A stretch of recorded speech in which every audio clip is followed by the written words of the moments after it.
The slap never landed. Vanessa Vale, hedge fund queen, Forbes' darling, woman who'd built empires on other people's desperation, swung her diamond-ringed hand with the full force of her fury. But the waiter's fingers closed around her wrist mid-air, calm as catching a falling napkin. The restaurant fell silent. 30 witnesses held their breath. In that frozen moment, Vanessa saw something in his eyes that terrified her. He wasn't afraid. She'd picked the wrong man to humiliate. Before we dive into Adrian's story, hit that like button and drop your city in the comments. I want to see how far this journey goes. The first rule of survival in Manhattan's financial district was simple. Know your place. Adrian Cross knew his. Fourth shift waiter at Monarch, the kind of restaurant where a single dinner cost more than his monthly rent. He wore the burgundy vest, carried the heavy trays, smiled through the condescension. He'd perfected the art of invisibility, moving between tables like a ghost, there when needed, gone when not. It paid $2.13 an hour plus tips. It kept the lights on in the studio apartment he shared with Lily. That was enough. Most nights. Tonight, Table 7 shattered that fragile equilibrium. Champagne's flat. The woman's voice cut through the ambient jazz like broken glass. Did you shake it on the way over, or are you just incompetent? Adrian approached with practiced calm, bottle in hand. My apologies, ma'am. I'll bring a fresh... I don't want apologies. Vanessa Vale leaned back in her chair, ice blue eyes appraising him like livestock. I want service that matches what I'm paying. Think you can manage that? Or should I request someone with a functioning brain? Her companions, 3 men in suits that cost more than Adrian's car, shifted uncomfortably. One cleared his throat. Vanessa silenced him with a look. Of course, ma'am. Adrian's voice remained level. Right away. He turned to leave. Wait. Something in her tone made his jaw tighten. He faced her again. Vanessa smiled. It didn't reach her eyes. You look familiar. Have you worked here long? 3 years, ma'am. 3 years of bringing people bottles, and you're still... She gestured vaguely at him. Here. That must be difficult. Tell me, is this what you imagined for yourself? Middle age, serving people your own age who actually made something of their lives? Adrian's hands remained steady on the tray. I'll get that champagne. I'm genuinely curious. Vanessa leaned forward, warming to her topic like a predator sensing weakness. What happened? Bad investments? Failed business? Let me guess. Liberal arts degree and a dream of finding yourself? One of the men, gray-haired, expensive watch, spoke quietly. Vanessa, maybe we should... I'm having a conversation, Richard. Her eyes never left Adrian. It's important to understand the full spectrum of human experience. The winners and the... Well, she paused, savoring the word. Others. The restaurant's ambient noise seemed to fade. Other diners pretended not to listen while hanging on every word. The sommelier froze mid-pour 3 tables away. Adrian's voice came out quiet, controlled. Will there be anything else? Actually, yes. Vanessa pulled out her phone, scrolling with deliberate slowness. I'm hosting a charity gala next month. We're hiring servers. Since you're clearly experienced in this, perhaps you'd like to submit an application? The pay is excellent. Well, excellent for your income bracket. Though I suppose everything seems like a lot when you're counting pennies. Thank you for the offer. The champagne. Do you have children? The question came sudden, sharp. Adrian's composure flickered. Just for a second. But Vanessa caught it. Ah. Her smile widened. You do. How many? Silence. Let me guess. You're divorced. Single father trying to do the right thing. She made air quotes with her fingers. That's admirable. Truly. Though I imagine it's hard raising a child on tips. What do they think when they see you come home in that vest? Do they understand that Daddy couldn't cut it in the real world? Something cold settled in Adrian's chest. My daughter understands that I work hard to provide for her. I'm sure she does. Children are remarkably adaptable to disappointment. Vanessa turned to her companions. My father used to say the service industry is where people end up when they run out of options. I thought that was harsh when I was younger, but the older I get, the more wisdom I see in it. Richard shifted in his seat. Vanessa, this isn't what? Honest? She looked back at Adrian. I believe in honesty. This man serves people like us every night. He watches us make decisions that move markets, build companies, create wealth. And then he goes home to his, what, one-bedroom apartment, studio? Do you think he doesn't wonder what went wrong in his life? Nothing went wrong with my life. Adrian's voice remained quiet, but something in it made Vanessa's eyes narrow. Really? Because from where I'm sitting, there's a rather obvious gulf between where you are and where you could have been. Unless, of course, this is exactly what you aspired to. In which case, congratulations. You've achieved your dreams of poverty and servitude. The youngest investor, couldn't be more than 30, tech startup money, pushed back from the table. I think I'm going to step out for a moment. Sit down, Marcus. Vanessa didn't look at him. This is a teaching moment. You're building a company, hiring people. You need to understand the difference between those who create value and those who simply exist in proximity to it. She stood slowly, deliberately. At 5'9" in heels, she nearly matched Adrian's height. The movement drew every eye in the restaurant. Here's what I see, she said, voice carrying to the furthest tables. A man who made bad choices, who took the easy path, who settled for mediocrity and now hides behind a smile and a serving tray, pretending that dignity and poverty are somehow compatible. Adrian's hands were perfectly still. I should get your champagne. You should get some self-respect. Vanessa picked up her wine glass, swirling the contents. But I suppose that's harder to acquire than a bottle from the cellar. She took a sip, eyes locked on his. Then, with casual cruelty, she tilted the glass and poured the wine onto his shoes. Oops. The restaurant held its breath. Red wine spread across polished leather, seeping into the laces. Adrian looked down at his shoes, the ones he'd carefully cleaned that morning, the ones he'd wear for another year if he could just keep them presentable. My apologies, Vanessa said, voice dripping false concern. How clumsy of me. You'll clean that up, won't you? It's what you do, after all. Clean up other people's messes. Adrian crouched slowly, pulling the service cloth from his waist. He began wiping the floor with methodical precision, each movement controlled, deliberate. That's right, Vanessa's voice floated above him. On your knees, where people like you belong. The cloth moved in steady circles. Adrian's breathing remained even. You know what's sad? Vanessa continued. Your daughter will grow up thinking this is normal, that this is what men do, grovel for scraps from their betters. You're not just failing yourself, you're teaching her that failure is acceptable. The cloth stopped. Adrian stood slowly. When he met Vanessa's eyes, she saw something that made her smile falter. My daughter, he said quietly, knows that I show up, that I work, that I keep my word and treat people with respect. He paused.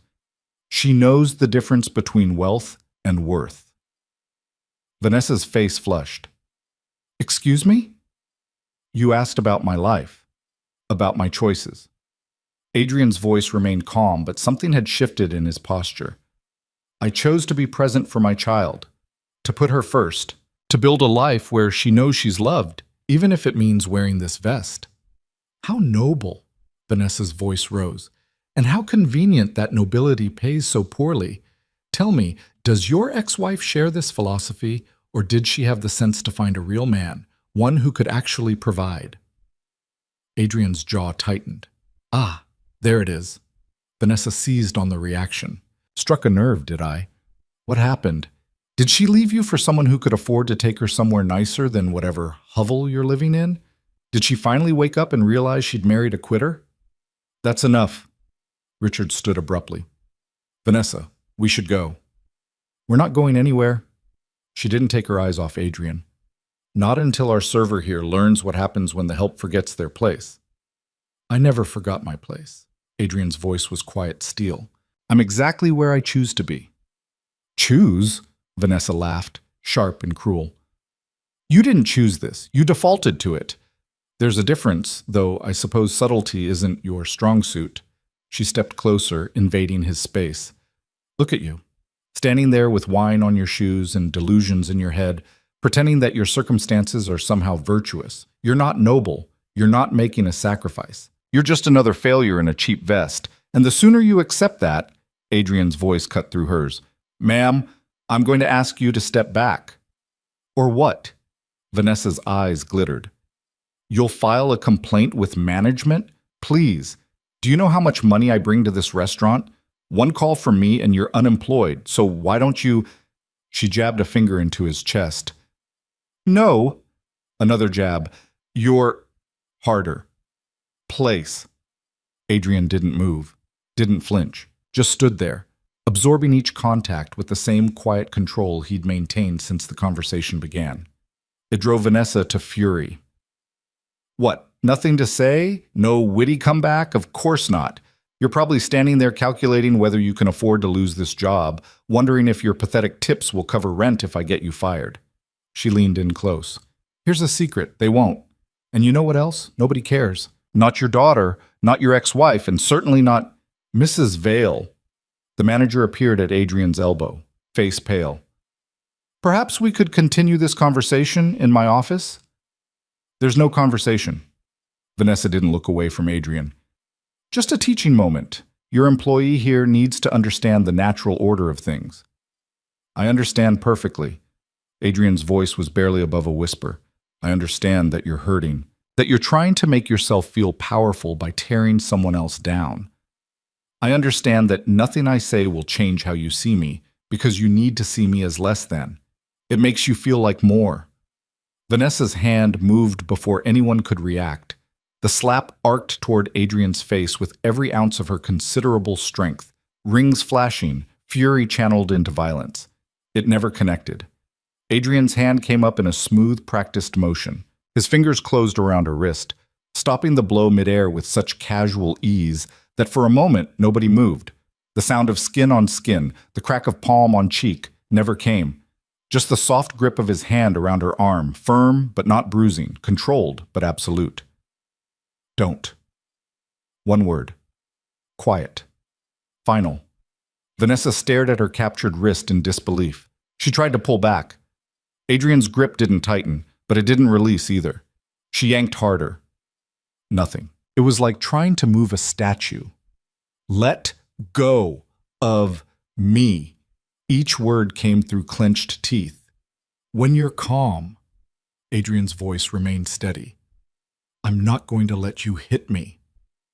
You're assaulting me. Vanessa's voice rose to a shriek. Everyone saw. He grabbed me.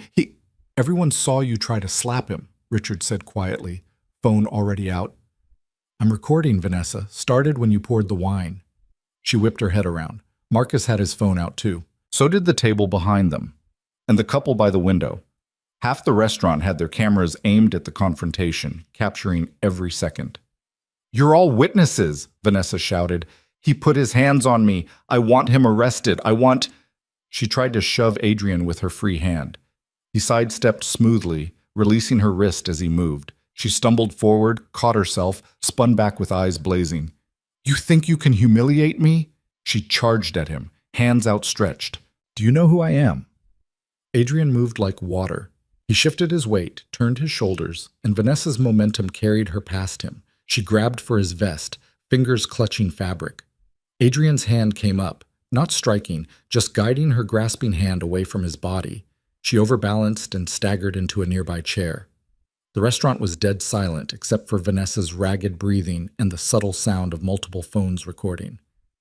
Mrs. Vale? The manager's voice shook. I'm going to have to ask you to leave. Leave? Vanessa's laugh was unhinged. You're asking me to leave? This waiter just assaulted me in front of witnesses and you want me to… We all saw you attack him, a woman called from a corner table. Twice. 3 times, actually, someone else added. She tried to slap him, then shoved him, then charged him. He's the aggressor, Vanessa's voice cracked. He grabbed my wrist. That's assault. That's self-defense. Richard pocketed his phone, which is clearly documented. Vanessa, we should go. Now. I'm not going anywhere until that man is arrested. She pointed at Adrian with a shaking hand. Call the police. Do it now. The manager looked at Adrian, who stood perfectly still, hands at his sides, breathing controlled. There was a smudge of wine on his vest, some on his shoes, but otherwise he looked exactly as he had when the shift started, composed, professional, untouched by the chaos around him. "I'll call them," the manager said slowly. "But Mrs. Vale, I think you should know that we have security footage of the entire incident." Vanessa's eyes widened. "I don't care about your footage. I know what happened. He attacked me." "No, ma'am." Adrian spoke for the first time since catching her wrist. "You attacked me. I just didn't let you." "Didn't let me?" Her voice rose to a shriek again. "You think you can tell me what—" She launched herself at him again, fingernails aimed at his face. Adrian pivoted on his back foot, a subtle shift that put him just outside her reach. Vanessa's fingers scraped empty air. Her heel caught on the chair leg. She fell hard, landing on her side with an impact that knocked the wind from her lungs. Nobody moved to help her. She lay there on the marble floor, designer dress hiked up, hair fallen from its elegant twist, breathing in ragged gasps. When she looked up, 30 faces stared back at her. Some shocked, some disgusted, all of them holding phones. "You'll all pay for this," she whispered. Then louder, "All of you. I'll sue this restaurant, that waiter, every person who stood by and watched him attack me. Do you understand? I will destroy." "Vanessa." Richard crouched beside her, voice gentle but firm. "Stop talking. Get up and stop talking. Don't tell me what to— Your investors are watching." He gestured subtly to Marcus, who was typing furiously on his phone, probably already messaging his board. "Your clients are watching. The internet is about to be watching. So please, for once in your life, stop talking and think." Vanessa pushed herself into a sitting position. Her eyes found Adrian, still standing exactly where he'd been, hands at his sides, expression neutral. "This isn't over," she hissed. "You have no idea what you've done." "I stopped you from hitting me," Adrian said quietly. "That's all I did." 2 police officers arrived 20 minutes later. By then, Vanessa had been escorted to the manager's office, where she sat in frigid silence, makeup smeared, dress torn at the seam. Adrian waited by the bar, where the other staff had formed a quiet, protective circle around him. "You okay?" Lisa, the hostess, touched his arm gently. "Fine." Adrian's voice was distant. "Just tired." "That was—" She shook her head. "I've never seen anything like that." "Neither have I." Miguel, the head chef, appeared with a glass of water. 20 years in this industry, never saw someone stand up to a customer like that, especially not Vanessa Vale. "I didn't stand up to her." Adrian took the water gratefully. "I just didn't fall down." The officers took statements from everyone. Richard showed them his video. So did Marcus. So did 6 other diners. The restaurant's security footage was downloaded to a thumb drive. Through it all, Vanessa sat in the office, alternating between furious silence and explosive rants that could be heard through the walls. "Ma'am, from what we're seeing, this was self-defense," one officer said patiently. "You initiated physical contact multiple times. He grabbed me after you tried to strike him, and he released you immediately when you stopped trying to hit him. I want him arrested for assault. We're not arresting anyone tonight, but I strongly suggest you refrain from contacting Mr. Cross or returning to this establishment." "This establishment will be bankrupt by the end of the week," Vanessa snarled. "I'll make sure of it." The officer sighed and closed his notebook. At 11:47 p.m., Adrian clocked out. His hands were steady as he hung up his vest, but something in his chest felt cracked. Not broken. He'd been broken before, knew what that felt like. This was different. This was the feeling of something shifting, of a fault line moving beneath his carefully constructed life. "Take tomorrow off," the manager said, clapping his shoulder. "Paid. You earned it." "I can work." "I know you can. Take it anyway." Adrian nodded and headed for the subway. His phone buzzed, a text from Mrs. Chen, his neighbor, who watched Lily during night shifts. "She's asleep. Take your time." He sat on the train and watched the city blur past. His reflection in the dark window looked the same as always. Same face, same tired eyes, same cheap jacket over the burgundy vest he forgot to change out of. But something felt different. He'd spent 3 years invisible. 3 years swallowing pride, accepting disrespect, enduring the casual cruelty of people who'd never know what it cost to smile through their contempt. He'd done it for Lily, for the paycheck that kept them fed and housed, for the fragile stability of a life built on the edge of financial collapse. And tonight, he'd let himself be visible. The consequences would come. He knew that. Vanessa Vale didn't make empty threats. She had money, connections, the kind of power that could crush someone like him without breaking stride. But for just a moment, when her hand came at his face and his body moved on instinct, muscle memory from a life he'd left behind, he'd remembered what it felt like to stand his ground. The apartment was dark when he got home. Mrs. Chen had left a note on the counter. She ate all her dinner, did her homework, asked about you. He smiled and tucked the note into his pocket, then moved quietly to Lily's room. She slept curled on her side, clutching the stuffed elephant he'd bought her for her 7th birthday. In the dim light from the hallway, she looked impossibly small, impossibly precious. "Hey, baby girl," he whispered, brushing hair from her forehead. "Daddy's home." She stirred, but didn't wake. Adrian sat on the edge of her bed, watching her breathe, feeling the weight of every choice he'd made settle on his shoulders. He'd given up everything for this. For her. The career, the acclaim, the money, all of it traded for bedtime stories and parent-teacher conferences and the privilege of being there when she needed him. His ex-wife had called him a coward when he walked away. His trainers had called him selfish. The fight world had called him a quitter. None of them understood. This, Lily's soft breathing in the darkness, her small hand relaxed in sleep, the knowledge that she was safe and loved, this was worth any sacrifice. Even if Vanessa Vale was right, even if he was exactly what she'd called him, a failure, a quitter, a man who'd settled for mediocrity because he couldn't handle the pressure of greatness. Even then, he'd made the right choice. Adrian stood slowly, carefully, and pressed a kiss to Lily's forehead. "Love you, baby. More than anything." He was halfway to the door when his phone buzzed. A number he didn't recognize. He stepped into the hallway and answered. "Adrian Cross? Yes? This is Detective Sarah Morrison, NYPD. I'm calling about the incident at Monarch tonight." His stomach dropped. "I already gave my statement." "I know. I've reviewed the footage and all witness accounts. Mr. Cross, you're not being charged with anything. This is actually about Mrs. Vale." Adrian frowned. "What about her?" "She's filed a formal complaint alleging assault. Given her prominence, the case is getting attention. I wanted to give you a heads up that you might be contacted by media." Media. The restaurant footage is already circulating on social media. Multiple videos from diners have been posted. As of 10 minutes ago, there were over 2 million views across various platforms. Adrian sat down hard on the couch. "Mr. Cross? Are you there?" "I'm here." "I know this is overwhelming, but I want you to know the evidence is clear.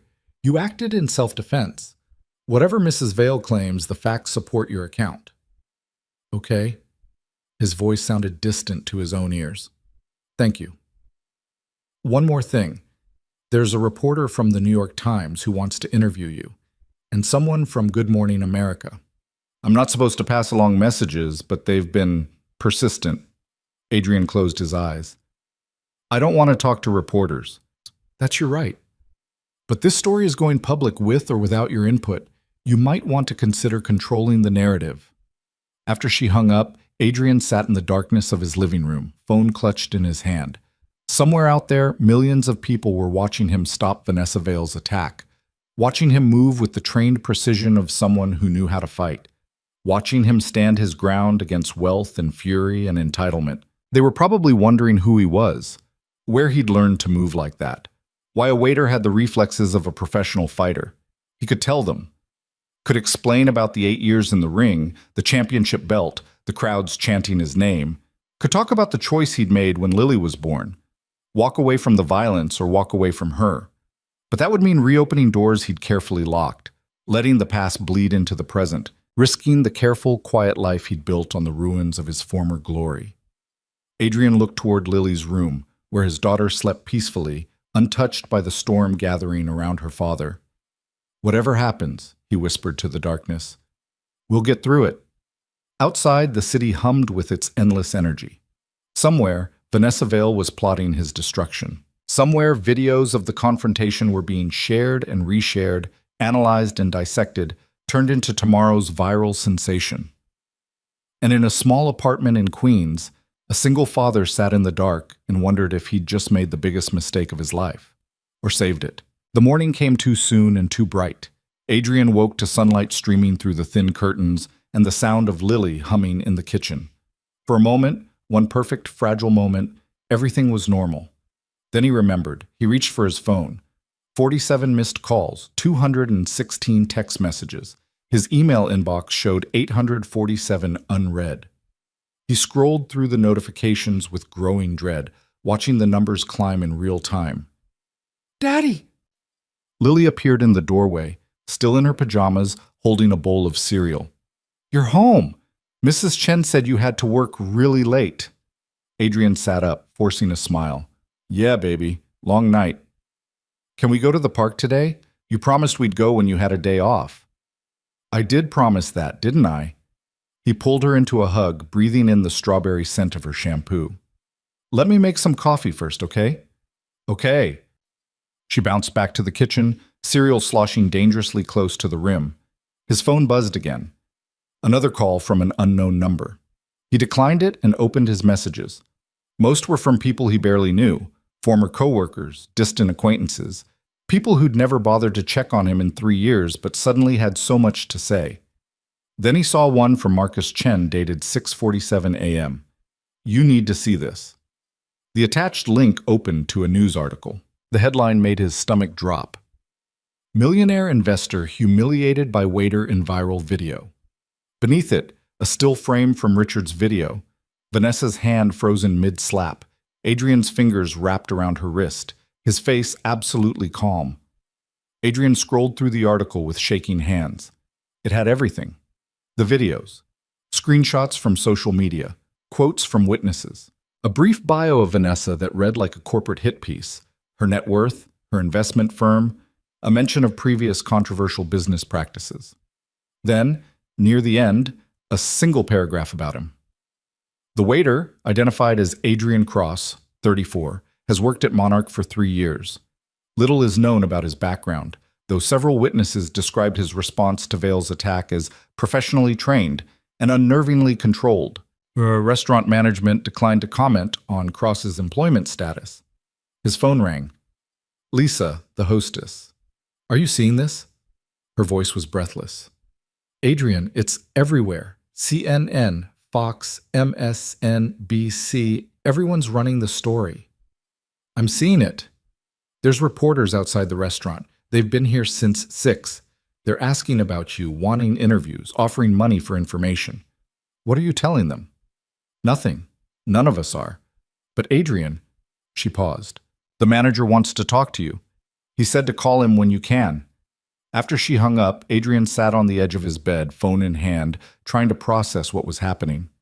His quiet life, the one he'd built so carefully, piece by fragile piece, was being torn apart by strangers with cameras and keyboards. "Daddy, your coffee's getting cold." He found Lily at the kitchen table, swinging her legs, watching him with those two perceptive eyes. "What's wrong?" she asked. "Nothing, baby." "You look sad." Adrian sat beside her, taking the coffee mug she'd prepared. More milk than coffee, the way she thought he liked it. "Just thinking about work stuff." "Did something bad happen?" He looked at his daughter, at the trust in her face, and felt something crack in his chest. She was 7. She shouldn't have to worry about her father's problems. She shouldn't have to wonder if they'd be okay. "Everything's fine," he lied. "How about we get dressed and go to the park? We can stop for breakfast on the way." Her face lit up. "Really? Can we go to the place with the good pancakes?" "The place with the good pancakes it is." While Lily got ready, Adrian called the manager. David picked up on the first ring. "Adrian, thank God. Are you okay?" "Define okay."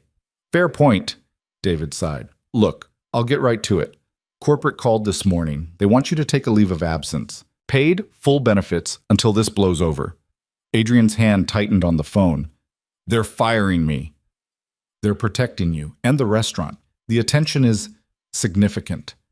We had to hire additional security just to manage the crowd outside." "I didn't do anything wrong." "I know that. Everyone knows that.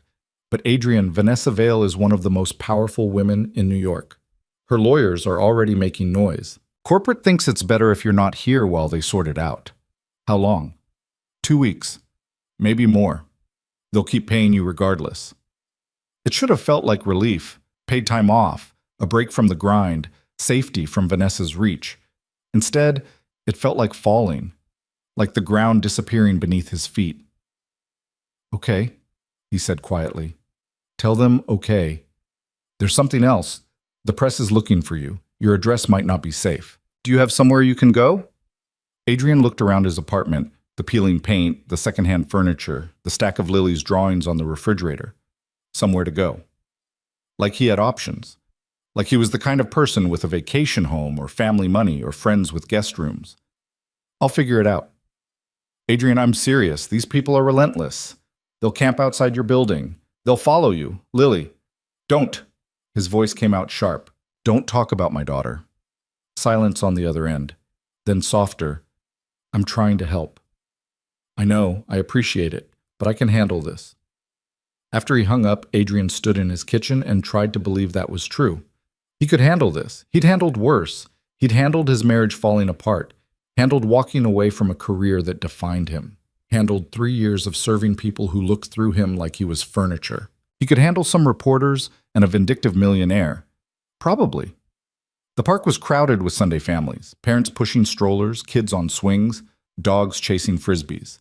Adrian and Lily found their usual bench near the playground, the one with a view of the whole park. He watched her run to the slide, ponytail bouncing, and felt some of the tension ease from his shoulders. This was real. This was what mattered. His phone buzzed. Another unknown number. He was about to decline when something made him answer. "Mr. Cross?" A woman's voice, professional and warm. "My name is Jennifer Santos. I'm a reporter with the New York Times. I was hoping we could talk about what happened at Monarch last night. I'm not interested in... I've reviewed all the footage, every angle. Mr. Cross, you showed incredible restraint under extreme provocation. The public is responding to that. They want to know who you are." "I'm nobody." "With respect, sir, you're about to be somebody whether you like it or not. This story is going national. You can let other people define you, or you can tell your own story." Adrian watched Lily climb the ladder to the slide, her face bright with concentration. "I just want to be left alone." "I understand, but Mr. Cross, Vanessa Vale's PR team is already spinning this. They're painting you as aggressive, volatile, potentially dangerous. They're suggesting the restaurant should have done background checks, that you might have a criminal history." His jaw tightened. "I don't have a criminal history." "I know, but they're creating doubt. And in the absence of your voice, that doubt becomes the narrative." "What do you want from me?" 20 minutes. On the record, tell me about yourself, your daughter, why you work at Monarch. Let people see the real person, not the character Vale's team is creating." Adrian was quiet for a long moment, watching Lily slide down and immediately run back for another turn, the same way she always did. 3 times, minimum, before moving to the swings. "I need to think about it," he said finally. "Of course.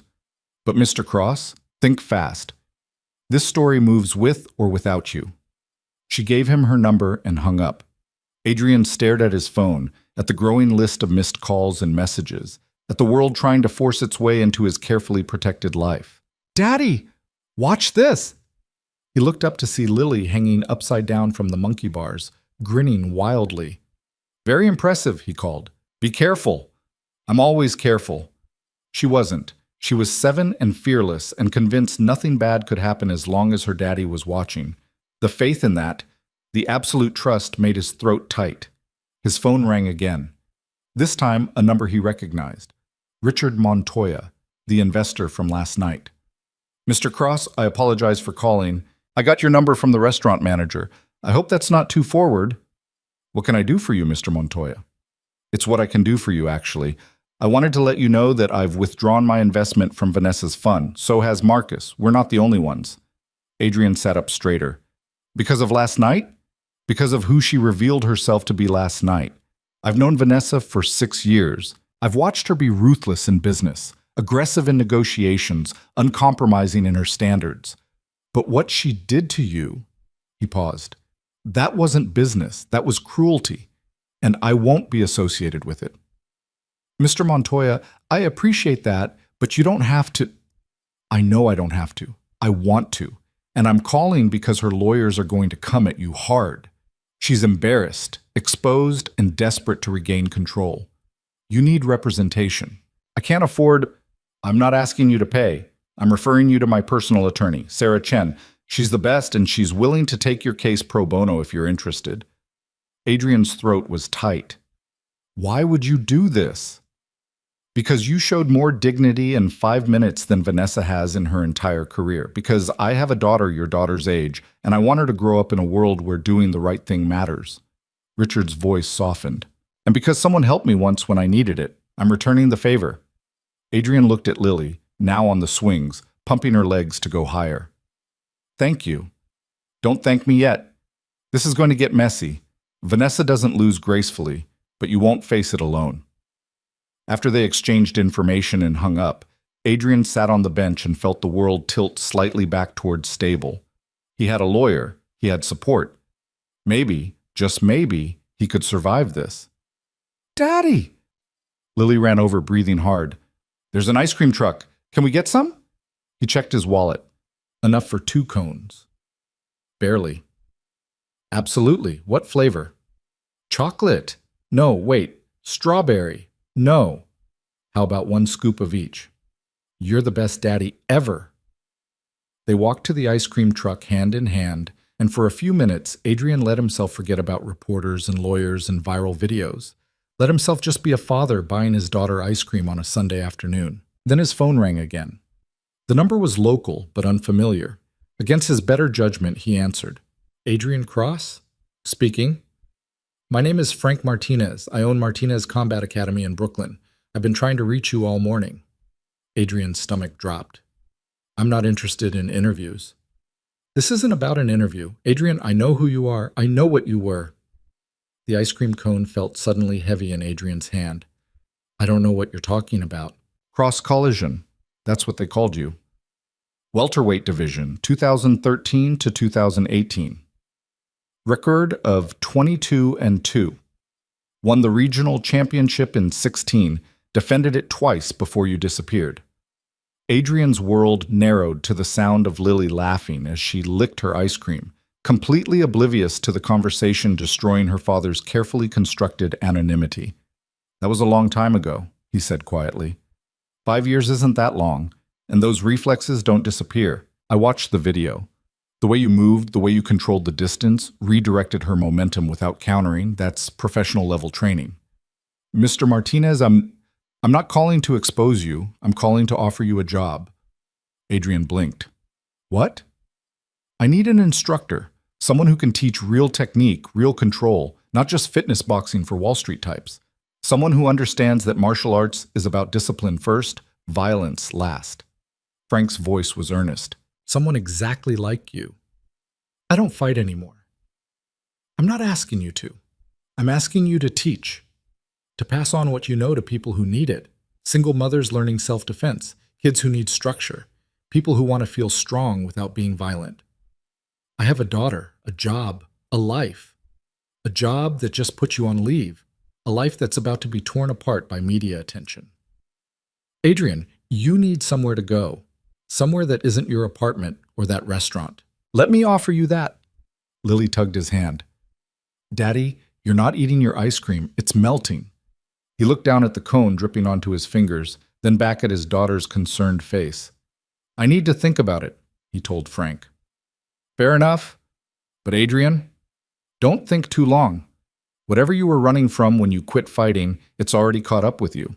The question is what you do now. That night, after Lily fell asleep, Adrian sat on the couch with his laptop and did something he'd avoided for 5 years. He searched for himself. The results were fewer than he expected. A few fight videos on YouTube with a couple thousand views each. Some archived forum posts debating why he'd retired so young. A Wikipedia stub that listed his record and ended with disappeared from professional fighting in 2018. He clicked on one of the videos. The quality was grainy, filmed from the cheap seats of some venue he barely remembered.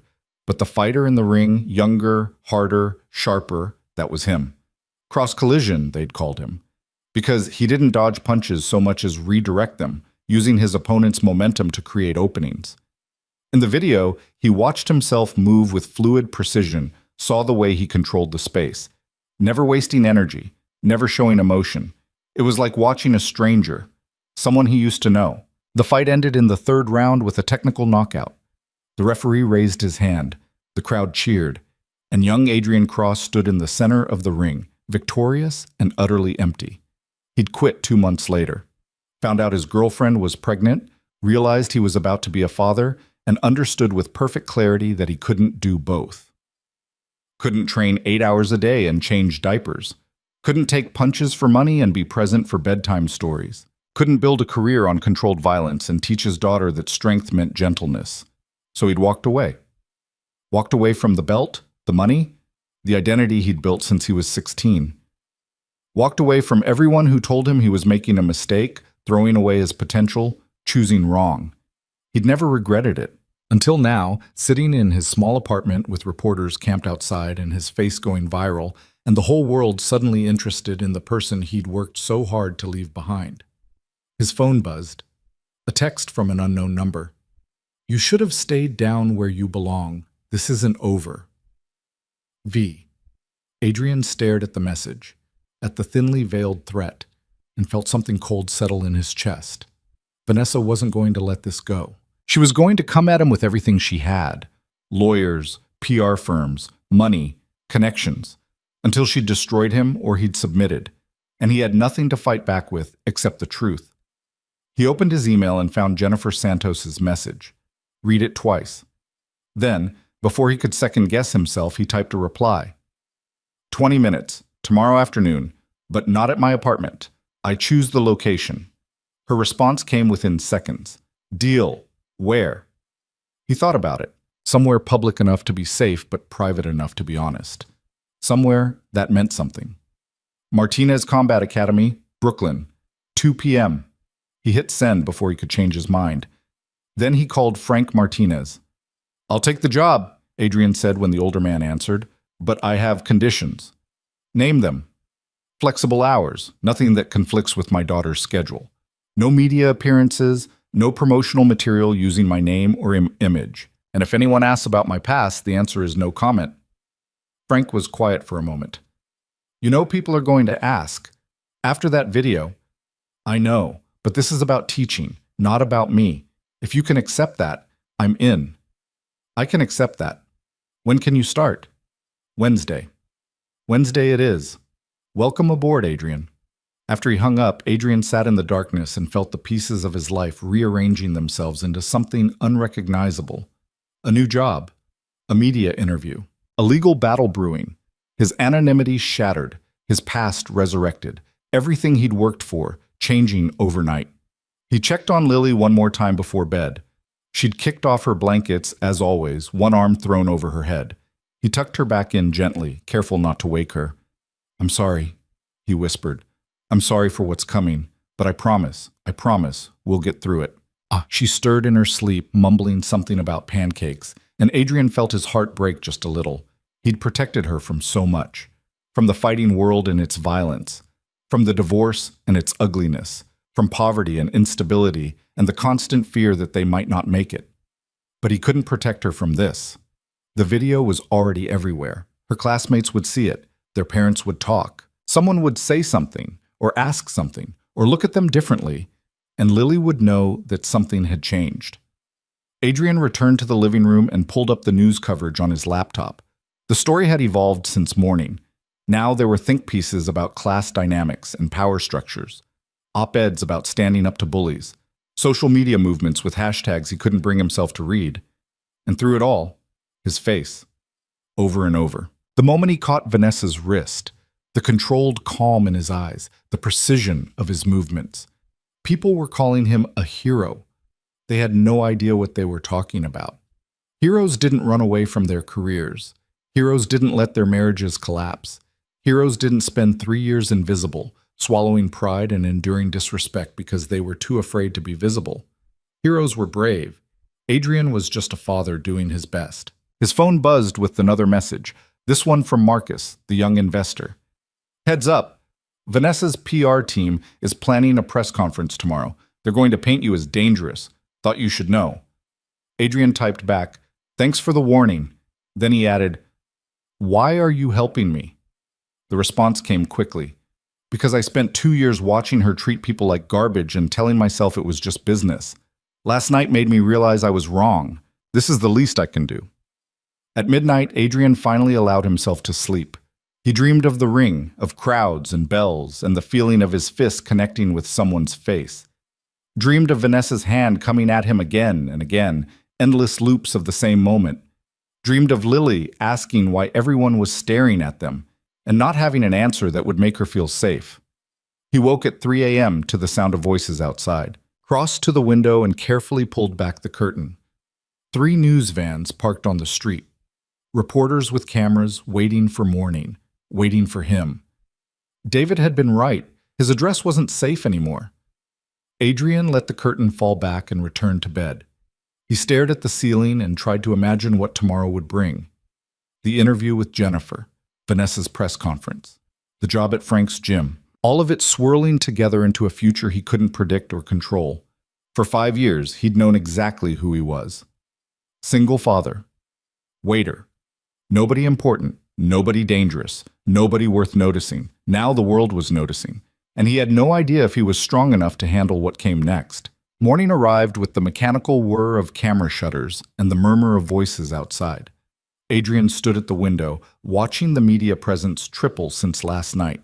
7 vans now, maybe 8.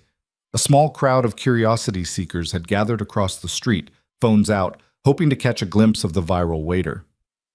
"Daddy, why are there so many people outside?" He turned to find Lily at his elbow, still in her pajamas, pressing her nose against the glass. "Just some confusion, baby. Nothing to worry about." "Are they here because of you?" Adrian's chest tightened. "What makes you say that?" "Tommy's mom called last night. I heard you talking. She said something about a video." Lily looked up at him with those searching eyes. "Did something happen at work?" He crouched down to her level, taking her small hands in his. "Someone was rude to me at the restaurant. I didn't let them be rude. Some people filmed it, and now lots of folks are curious about what happened. That's all." "Were you scared?" "No, baby, I wasn't scared." "Good." She hugged him tight. "Because you're the bravest person I know." Adrian held his daughter and felt the weight of her faith like armor and burden both. She believed in him completely, believed he could handle anything. The responsibility of that belief made his throat tight. "How about we have breakfast somewhere else today?" he said, pulling back to smile at her. "McDonald's? Really? On a Monday? Really? Can I get hash browns and pancakes?" "Whatever you want." They left through the building's back entrance, Adrian carrying Lily piggyback to avoid the cameras. A few reporters spotted them anyway, calling questions he didn't answer. He kept his head down, his stride steady, and didn't stop until they were 3 blocks away. McDonald's was nearly empty at 7 in the morning. They claimed a booth by the window, and Lily attacked her breakfast with the single-minded focus of a 7-year-old who'd been promised hash browns. Adrian pushed his coffee around, checking his phone. Sarah Chen, Richard's attorney, had emailed overnight. The message was brief and professional, outlining her willingness to represent him and requesting a meeting to discuss strategy. He replied with his availability, then scrolled through the news. Vanessa's press conference was scheduled for 10 a.m. The headline teaser made his stomach churn. Vale speaks out. I feared for my safety. "Daddy, you're not eating." He looked up to find Lily watching him with concern. "Just not very hungry, baby." "Are you sick?" "No, just thinking." "About the rude person?" Adrian set his phone face down on the table. "Yeah. Mrs. Patterson says when people are rude, it's because they're unhappy inside. She says, hurt people hurt people." "Mrs. Patterson is very wise." "So maybe that person was just sad, and they took it out on you because you were there." Lily dipped a hash brown in ketchup thoughtfully. "That's still not nice, though." "No, it's not. But you didn't hurt them back, right? You just stopped them from being mean?" "That's right." "Then you did the right thing." She said it with such certainty, such absolute conviction, that Adrian felt something loosen in his chest. Mrs. Patterson also says doing the right thing is more important than being liked. Adrian reached across the table and squeezed her hand. "When did you get so smart?" "I've always been smart. You just don't always listen." He laughed, actually laughed, for the first time since Saturday night. "You're absolutely right. I should listen to you more." They finished breakfast slowly, drawing out the normalcy of it. Then Adrian called Mrs. Chen to see if she could watch Lily for the afternoon. The conversation was brief and warm, the older woman asking no questions about the cameras or the news, just confirming she'd be happy to have Lily over. By noon, Adrian was on the subway to Brooklyn, watching the city blur past. His phone buzzed constantly. Messages from former coworkers, friend requests from strangers, interview requests from media outlets he'd never heard of. He ignored all of it. At 12:47 p.m., Vanessa Vale's face appeared on every screen in the subway car. Someone had the press conference streaming on their phone, volume up. Adrian couldn't look away. Vanessa sat behind a podium, flanked by lawyers, looking polished and wounded. Her eyes were slightly red, makeup artfully smudged to suggest tears. She wore a simple black dress, minimal jewelry, the picture of elegant vulnerability. "I want to start by saying how difficult this is for me," she began, voice soft and trembling. "As a woman in business, I'm used to being attacked, criticized, second-guessed. But what happened Saturday night crossed a line."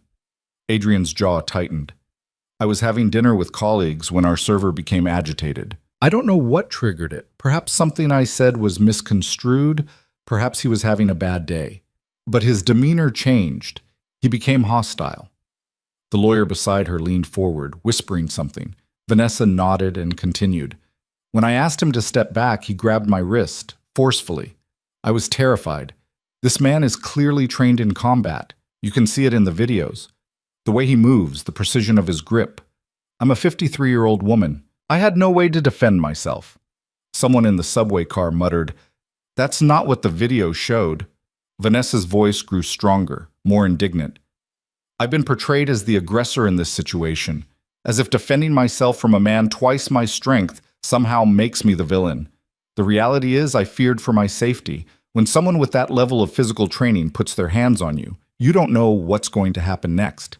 "She's lying," a woman near Adrian said loudly. "I saw the full video. She attacked him first." "The media has turned this into entertainment," Vanessa continued. "Viral content, memes. But this was a traumatic experience for me. I'm working with my therapist to process what happened, and I'm consulting with my legal team about appropriate next steps." The threat was clear. She was going to sue. Adrian's phone buzzed, a text from Jennifer Santos. "Watching this?" He replied, "Hard not to." "Oh, still good for 2 p.m.? "Yes." "Good. Let her dig her hole deeper. We'll bury her with the truth."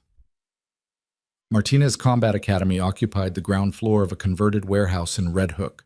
The exterior was weathered brick and graffiti, but inside the space was clean and professional. Heavy bags hung from reinforced ceiling beams. A full-size ring dominated the center. Training mats covered one wall. The smell of sweat and leather filled the air. Frank Martinez met him at the door. Late 50s, compact and solid, with graying hair and the cauliflower ears of someone who'd spent decades in the ring. "Adrian, good to see you in person." They shook hands. "Place looks different when you're not watching videos of it on YouTube, I imagine." "You knew I looked you up." "Would have been disappointed if you hadn't." Frank gestured around the gym. "This is it. Nothing fancy, but it's honest. We train about 40 regular students, ages 8 to 60. Self-defense classes twice a week. Competition training for the kids who want it. Open gym time for everyone else." Adrian walked slowly through the space, taking it in. The equipment was worn but well-maintained. Someone had painted a mural on the far wall, a quote in flowing script. "The warrior's greatest weapon is self-control." "I like that," Adrian said, pointing. "One of my students did it. 15-year-old kid from the projects who came in angry and left disciplined. That's what we do here. We turn rage into focus." "And you think I can teach that?" Frank's expression grew serious. "Adrian, I watched you stop an assault without throwing a single punch. Watched you control distance, redirect aggression, maintain absolute composure under pressure. That's not just training, that's mastery. That was 5 years ago. Technique like that doesn't disappear. It's muscle memory, bone deep." Frank crossed his arms. "Look, I'm not going to pretend I know your whole story. Why you quit, why you're working as a waiter, why you've been hiding. That's your business. But I know what I saw in that video, and I know what this gym needs." "What does it need?" Someone who understands that strength without discipline is just violence.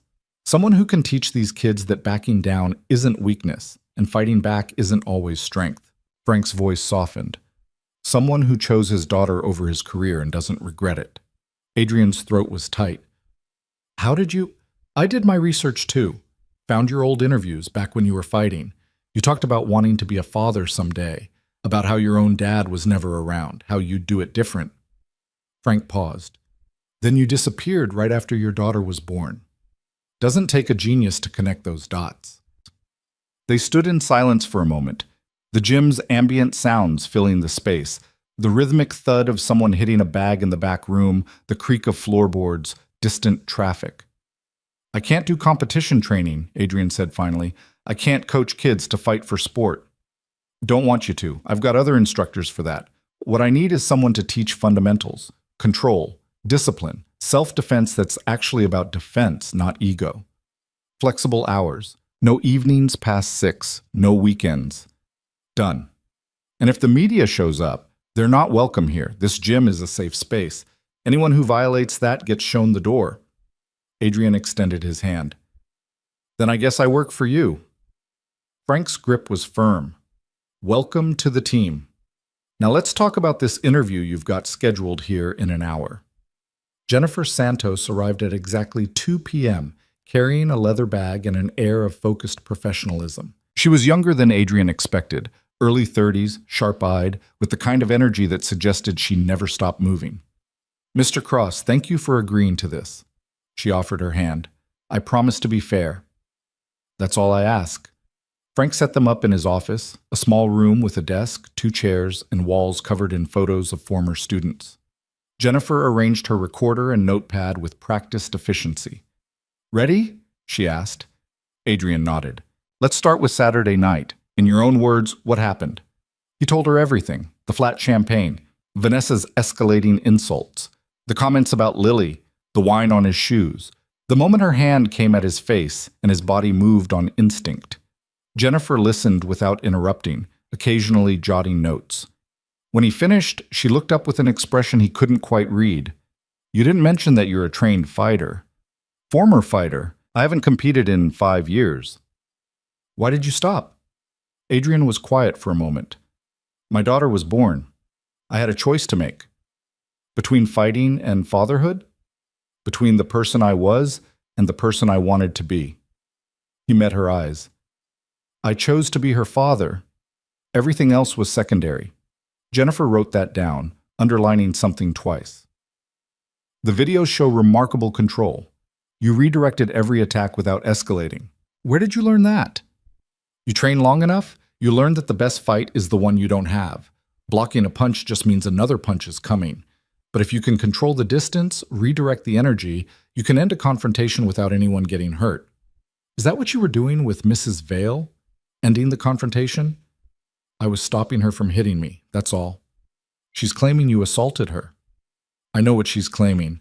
The videos show what actually happened. Jennifer leaned forward. Mr. Cross, you've spent 5 years working a minimum wage job despite having skills that could have earned you significantly more. You've maintained complete anonymity despite a notable athletic career. You've avoided confrontation, accepted disrespect, made yourself invisible. She paused. Why? Adrian looked past her to the photos on Frank's wall. Generations of fighters, all of them captured mid-triumph. Champions. Winners. People who'd chosen the ring over everything else. Because being visible means being vulnerable, he said quietly. It means people ask questions, make judgments, form opinions. It means my daughter gets subjected to scrutiny she doesn't deserve. I wanted to give her a normal childhood, the kind I never had. And now? Now I don't have a choice. Someone made me visible whether I wanted it or not. Do you regret stopping Mrs. Vale's attack? Knowing what it would cost? Adrian thought about the reporters outside his apartment, the leave of absence, the cameras and questions and viral videos. Thought about Lily asking why people were staring, about the future he couldn't predict or control. No, he said. I don't regret it.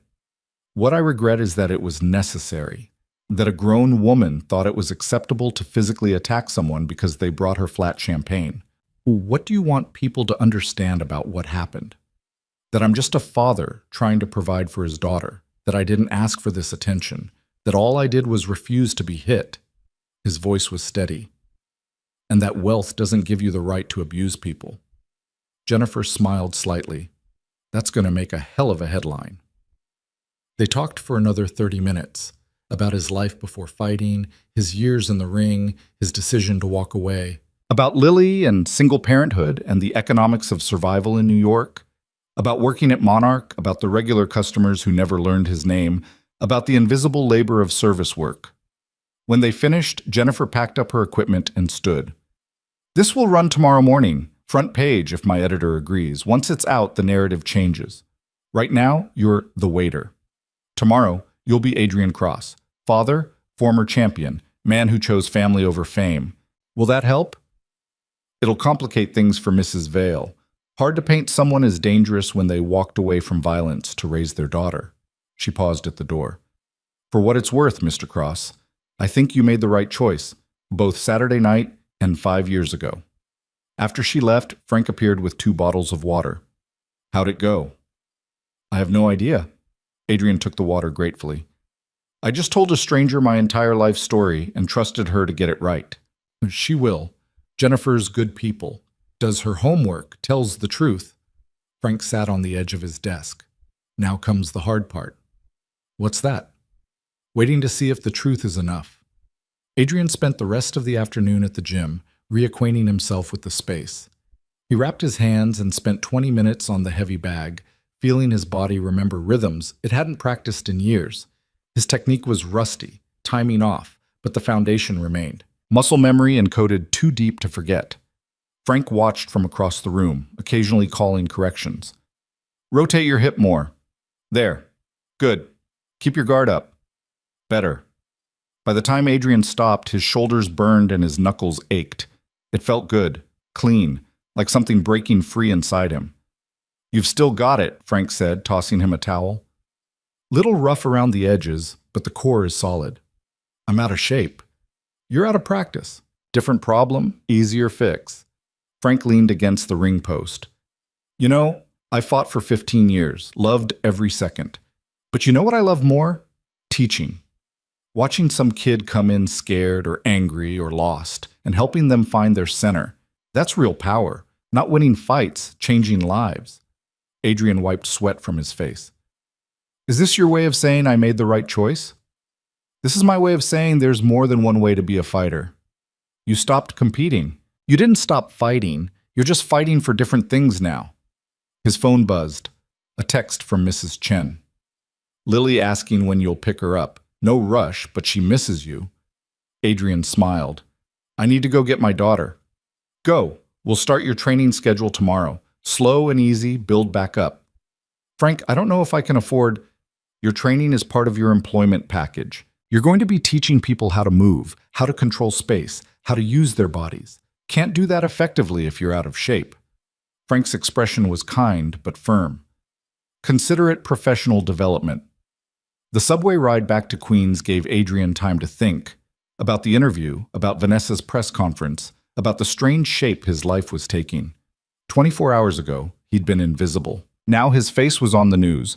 His story about to be front-page material, his past and present colliding in ways he couldn't control. But he'd also been offered a job doing something he loved, had support from people he barely knew, had his daughter safe and happy, and still believing he could handle anything. Maybe Frank was right. Maybe there was more than one way to be a fighter. Mrs. Chen's apartment smelled like ginger and garlic. Lily was at the kitchen table, surrounded by craft supplies, working on something that involved a lot of glitter. Daddy! She launched herself at him, and he caught her easily, spinning her around. What are you making? A card. For you, to say you're brave. Adrian's throat went tight. Can I see it? She held up a piece of construction paper folded in half. On the front, she'd drawn 2 stick figures, one tall, one small, holding hands. Inside, in careful letters, You're my hero. Love. Lily. He knelt down, pulling her into a hug that lasted longer than usual. Thank you, baby. This is the best thing anyone's ever given me. Mrs. Chen appeared from the kitchen, wiping her hands on a towel. She's been working on that all afternoon, very focused. It's perfect. Adrian stood, still holding Lily's hand. Thank you for watching her. Anytime. You know that. The older woman's eyes were kind. There are cameras outside your building again. More than this morning. I know. You're welcome to stay here tonight. Both of you. I have the guest room. Adrian considered it. The couch in Mrs. Chen's guest room versus his own apartment surrounded by media. Safety versus home. We'll be okay, he said. But thank you. They left through the building's side entrance, Lily chattering about her day while Adrian kept an eye out for cameras. The reporters had multiplied, at least a dozen now, clustering near his building's entrance with their equipment and their questions. Adrian picked Lily up, shielding her face against his shoulder. What are we doing? She whispered. Just getting home quick, baby. Hold on tight. They made it halfway to the door before someone shouted, Mr. Cross, is it true you were a professional fighter? He didn't answer, didn't slow down, just kept moving toward the entrance. Adrian, how does it feel to be called a hero? Did you know Vanessa Vale is threatening to sue? What do you say to people calling you an inspiration? He reached the door, fumbled with his keys. Lily pressed her face harder into his neck. Are you scared, Daddy? She whispered. No, baby, just annoyed. Inside, they climbed the stairs to their apartment in silence. Adrian set Lily down once they were safely behind the locked door, then closed all the curtains. Why are those people asking about you?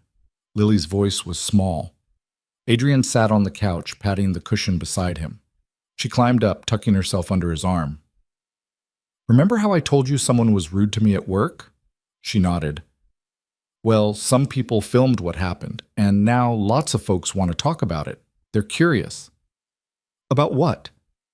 About why I didn't let that person be rude. About where I learned to stand up for myself. He chose his words carefully. Baby, before you were born, I used to be a fighter. Not like an argument fighter, an actual fighter. In a ring, with gloves and rules. Lily's eyes went wide. Like in the movies? Sort of, but real. I was pretty good at it. Why did you stop? Because you were born, and being your daddy was more important than anything else. She thought about this for a moment, her small face serious. So you gave up fighting to take care of me? I didn't give up anything, baby. I chose you. Best choice I ever made. But those people outside, they're asking about the fighting. They're asking about a lot of things. But mostly, yes. Lily was quiet for a long moment, her fingers playing with the edge of his shirt. Are you going to fight again? No, never. I'm going to teach people how to be safe, how to be strong without hurting others. But I'm not going to fight. Promise? Promise. She relaxed against him, and they sat like that while darkness fell outside and the cameras kept rolling and Adrian's phone kept buzzing with messages he didn't read. At some point, Lily fell asleep. Adrian carried her to bed, tucking her in with the practiced care of 5 years' experience. He stood in her doorway watching her breathe, this small person who'd changed everything, who'd given him purpose when he'd had none. Whatever happened tomorrow, whatever the article said, whatever Vanessa did, whatever the world thought, he'd done the right thing. For Lily, for himself, for the kind of man he wanted to be. His phone lit up with a new email. The subject line made his heart skip. Tomorrow's story. Preview. Jennifer had sent him an advance copy. He opened it with shaking hands and read the headline. The waiter who walked away. Adrian Cross chose fatherhood over fame, dignity over revenge. The article was fair. More than fair. It was compassionate. She'd captured his words exactly, framed his story with respect, and included expert analysis of the confrontation that supported his account completely. At the bottom, a note from Jennifer. This runs at 6 a.m. Prepare yourself. Everything changes tomorrow. Adrian set his phone down and looked around his small apartment. The second-hand furniture.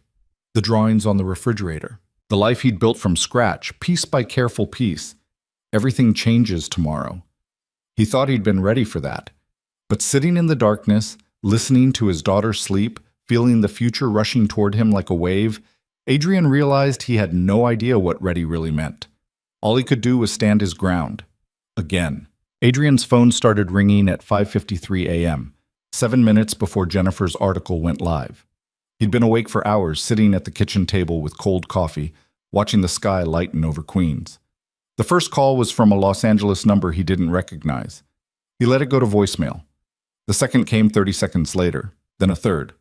By 6:02 a.m., his phone was useless, overwhelmed by the flood of incoming calls and messages. He powered it off and sat in the sudden silence, trying to prepare himself for what came next. At 6:15, someone knocked on his door. Adrian approached cautiously, checking the peephole. Mrs. Chen stood in the hallway, holding a newspaper and looking concerned. "You've seen it?" she asked when he opened the door. "The article?" "I got an advance copy." "Not just the article." She handed him the physical newspaper, front page. His photo dominated the upper half, not from the restaurant incident, but an old fight photo Jennifer must have dug up. Him in the ring, gloves raised, face focused and fierce. The headline stretched across the width of the page in bold letters. Below it, a secondary headline: Vanessa Vale's investment firm under investigation following viral confrontation. Adrian stared at the words, reading them twice to make sure he understood. "There's more," Mrs. Chen said quietly. "Turn to page 4. He did. The continuation of his story ran alongside another article about Vanessa. Apparently, the publicity had triggered scrutiny of her business practices. 3 former employees had come forward with allegations of workplace abuse. 2 clients had withdrawn significant investments. The SEC had announced a review of her firm's recent transactions. "She's being destroyed," Adrian said, voice hollow. "She's being held accountable." Mrs. Chen's tone was firm. "There's a difference." "I didn't want this." "I know, but sometimes the truth has consequences, even when we don't seek them." She touched his arm gently. "How are you holding up?" "I don't know. Ask me tomorrow." After Mrs. Chen left, Adrian checked on Lily, still asleep, oblivious to the chaos, then turned his phone back on. The voicemail inbox was full. 347 text messages. Emails in the thousands. He scrolled through them with growing disbelief. Interview requests from every major network. Speaking engagement offers. A book deal proposal. Multiple agents wanting to represent him. Someone from Hollywood asking about film rights. The messages blurred together into a surreal collage of opportunity and intrusion. One text stood out, sent at 6:08 a.m. from Richard Montoya. "Vanessa's firm is hemorrhaging clients. 3 board members resigned overnight. Thought you should know." Another from Marcus. "You did it. She's finished. Well done." Adrian set the phone down, feeling none of the satisfaction those messages seemed to expect. He hadn't done anything except refuse to be hit. The rest, Vanessa's downfall, the investigation, the public reckoning, that wasn't his doing. That was the internet's hunger for justice, the media's appetite for scandal, the accumulated resentment of everyone she'd ever wronged finally finding an outlet. He'd just been the spark. At 7 o'clock, Lily emerged from her room, rubbing her eyes. "Why are there more people outside?" Adrian pulled back the curtain carefully. The crowd had doubled overnight. News vans, photographers, people with phones, all waiting for something. For him. "Because sometimes stories get bigger than the people in them," he said, letting the curtain fall.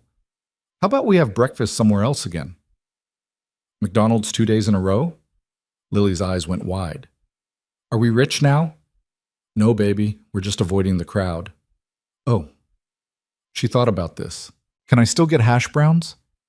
They left through the basement, emerging 3 buildings down, and made it to the subway before anyone spotted them. The train car was crowded with morning commuters, everyone absorbed in their phones. Adrian watched over Lily's shoulder as a woman scrolled through an article about him, not realizing he was standing 3 feet away. The headline read, "From Champion to Waiter to Hero, the remarkable journey of Adrian Cross." Hero. That word again. He wanted to tell them he wasn't a hero. Heroes saved lives, made sacrifices, changed the world. He just caught a woman's wrist and declined to hit back. That wasn't heroism, that was baseline human decency. But nobody wanted to hear that. They wanted the story of the underdog, the hidden champion, the righteous warrior standing up to the powerful. They wanted meaning and narrative and triumph. They wanted a version of him that didn't exist. McDonald's was busy with breakfast rush, but they found a table in the corner.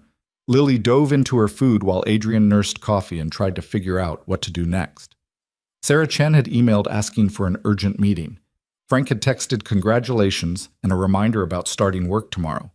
The restaurant manager had called 3 times, and underneath it all, a growing sense that he'd lost control of his own story. That the Adrian Cross in the news, the noble father, the disciplined fighter, the working-class hero, was becoming more real than the actual person sitting in McDonald's watching his daughter eat hash browns. "Daddy, that lady is staring at you." Adrian looked up. A woman in business attire stood a few tables away, phone in hand, clearly trying to decide whether to approach. When their eyes met, she made her decision and walked over. "I'm so sorry to bother you," she said, voice trembling slightly. "But are you Adrian Cross?" Lily looked between them, curious. "I am," Adrian said carefully. "I just wanted to say thank you. My sister worked for Vanessa Vale 3 years ago. She left because of the abuse, but nobody believed her. Everyone said she was being too sensitive, that it was just Vanessa's management style." The woman's eyes were bright with emotion. "Seeing you stand up to her, seeing the world finally believe what we knew all along, it means everything." Adrian didn't know what to say. "I'm sorry your sister went through that. She's coming forward now, because of you, because you made it safe." The woman smiled, wiped her eyes. "Thank you for not backing down." After she left, Lily tugged his sleeve. What did she mean? Sometimes people do bad things for a long time, and nobody stops them because they're scared or they don't think anyone will believe them. Adrian chose his words carefully. When one person finally says no, it makes it easier for other people to say no, too. Like when Tommy was being mean to the other kids, and I told the teacher, and then everyone else told too. Exactly like that. "So you're like a grown-up tattletale?" Adrian laughed despite everything. "I guess I am." They took the long way to Mrs. Chen's apartment, avoiding the main streets. Lily skipped ahead, seemingly unbothered by the chaos swirling around her father. Adrian envied that resilience, that ability to find joy regardless of circumstances. His phone rang. Sarah Chen, the attorney. "Mr. Cross, have you seen the news about Vale's firm?" "I saw." "It's worse than the papers are reporting. I have sources in the industry. She's lost 70% of her client base in the last 12 hours. Her board is forcing her to step down as CEO. There's talk of criminal charges related to the SEC investigation." Adrian stopped walking. "Criminal charges. Nothing to do with you. This is about financial irregularities they discovered during the review. But Adrian, the point is, she's not going to sue you. She can't afford the publicity, and she knows any lawsuit would be thrown out based on the video evidence. You're clear." "So it's over? The legal threat? Yes. The media attention?" Sarah's voice turned wry. "That's just beginning. Which brings me to why I'm calling.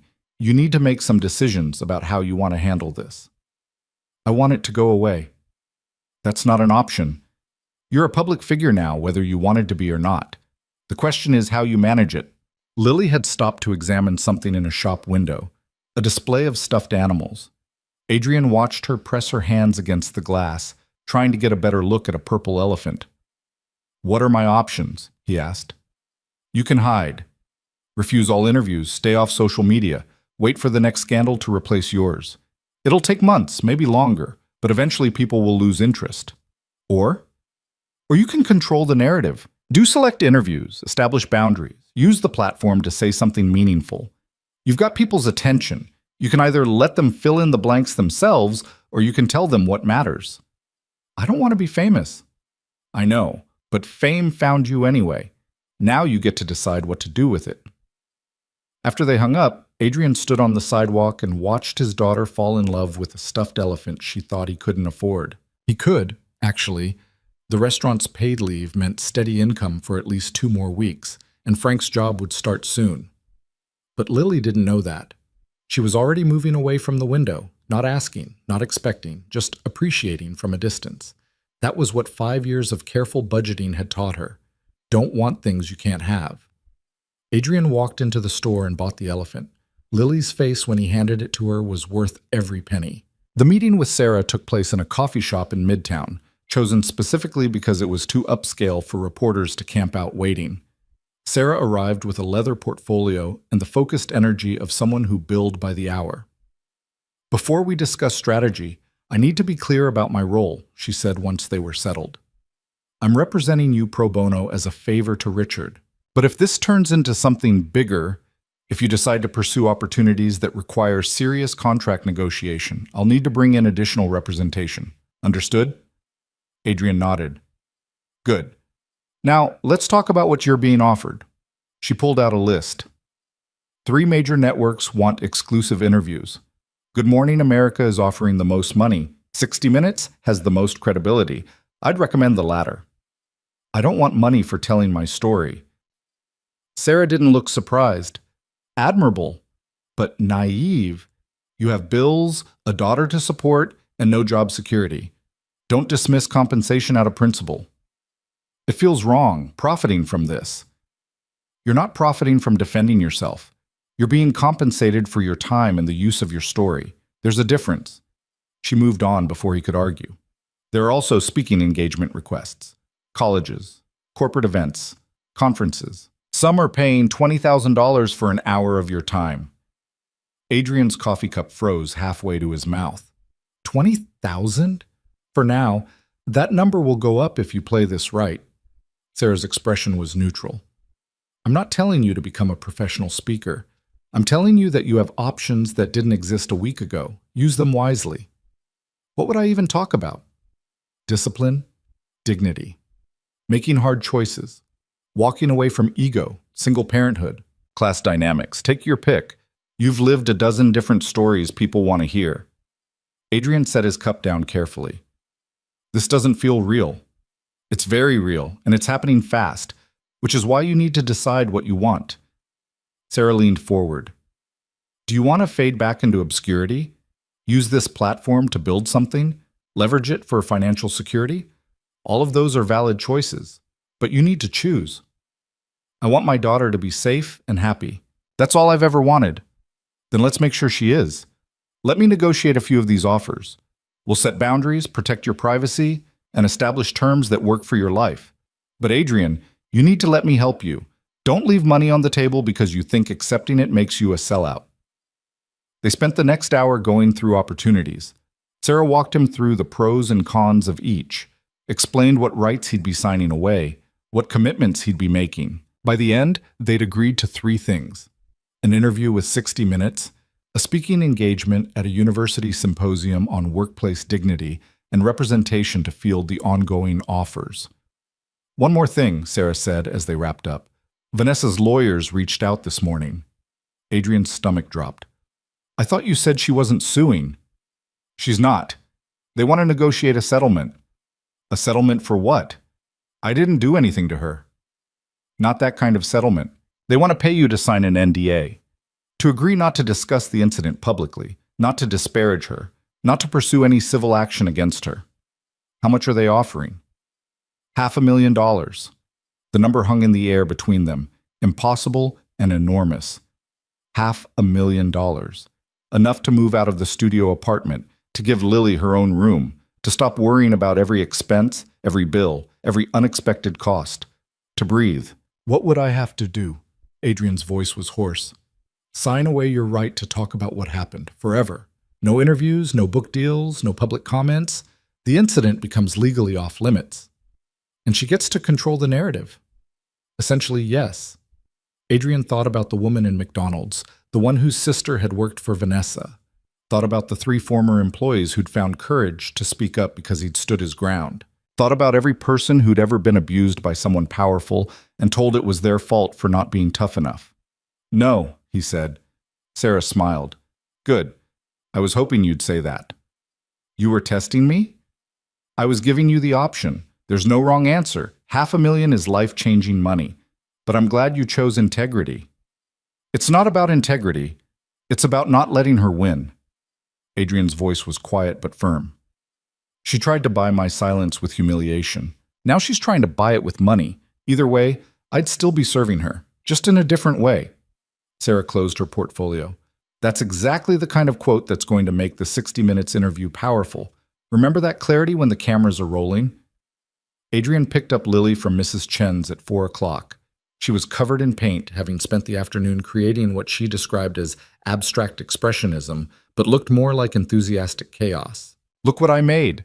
She thrust a canvas at him, swirls of blue and purple and green, with handprints in yellow scattered across the surface. "It's beautiful, baby. What is it?" "It's us. The blue is you because you're calm. The purple is me because it's my favorite. The yellow is happy because we are." Adrian felt his throat tighten. "Can we hang it in the living room?" "Really? You're not just saying that?" "Really?" They walked home slowly, Lily chattering about her day while Adrian carried the painting carefully. The crowd outside their building had thinned to a single news van and a handful of photographers. They spotted him immediately. "Mr. Cross, did you accept Vanessa Vale's settlement offer?" He kept walking, hand firm on Lily's shoulder. "Is it true you're being offered movie deals?" "Adrian, how does your daughter feel about all this attention?" That stopped him. He turned to face the reporter who'd asked, a young woman with a microphone and camera crew. "My daughter," he said clearly, "is 7 years old. She's a child, and she's off limits. All of you need to understand that. Ask me whatever you want about myself, but leave her alone." The woman had the grace to look ashamed. "Of course, I apologize." Inside the apartment, Lily immediately wanted to hang her painting. Adrian found tape and put it up in the living room, right where he'd promised. Then they made dinner together, spaghetti, her favorite, and ate while watching a cartoon movie about talking cars. It was normal. Blessedly, perfectly normal. At bedtime, Lily hugged the purple elephant Adrian had bought her and looked up at him with serious eyes. "Daddy, are we going to be okay?" "Yes, baby, we're going to be fine." "Promise?" "Promise." "Even with all the people asking questions and taking pictures?" "Even then, nothing's going to change what matters. You and me. We're good." She seemed satisfied with that, snuggling down under her covers. "Daddy, I'm proud of you." "For what?" "For being brave. For not letting that mean person hurt you." She yawned. "Mrs. Patterson says being brave doesn't mean you're not scared. It means you do the right thing anyway." "Mrs. Patterson is very wise." "I know. That's why she's my favorite teacher." Lily's eyes were already closing. "Love you, Daddy." "Love you too, baby. More than anything."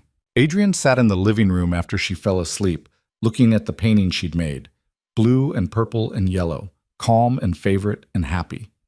In her world, those three things belonged together. In her world, they were possible simultaneously. He wanted to live in that world. His phone buzzed with a text from Frank. "Saw the news? Still want to start tomorrow?" Adrian replied without hesitation. "Yes, what time?" 7 a.m. We'll start slow, ease you back in. See you then." He turned on the TV, something he rarely did, and found himself on 3 different channels. CNN was running a segment about Vanessa's firm collapse. Fox had a panel debating whether his actions constituted assault. MSNBC was interviewing an employment lawyer about power dynamics in service industries. Everyone had an opinion about what he'd done, what it meant, what he should do next. Nobody asked him what he wanted. Adrian turned off the TV and sat in silence, feeling the weight of other people's expectations pressing down on him. Hero, inspiration, symbol, all these labels being applied to someone who just wanted to keep serving tables and raising his daughter in peace. His phone lit up with one more message. Unknown number, sent at 10:47 p.m. "You've ruined my life. I hope you're satisfied." No signature, but Adrian knew who it was from. Vanessa, reaching out from whatever remained of her empire to make sure he knew she blamed him. He stared at the message for a long time, then deleted it without responding. She'd ruined her own life. He'd just stopped being complicit in it. At midnight, Adrian stood at Lily's door one more time, watching her sleep. The purple elephant was clutched tight in her arms. Her breathing was steady and peaceful.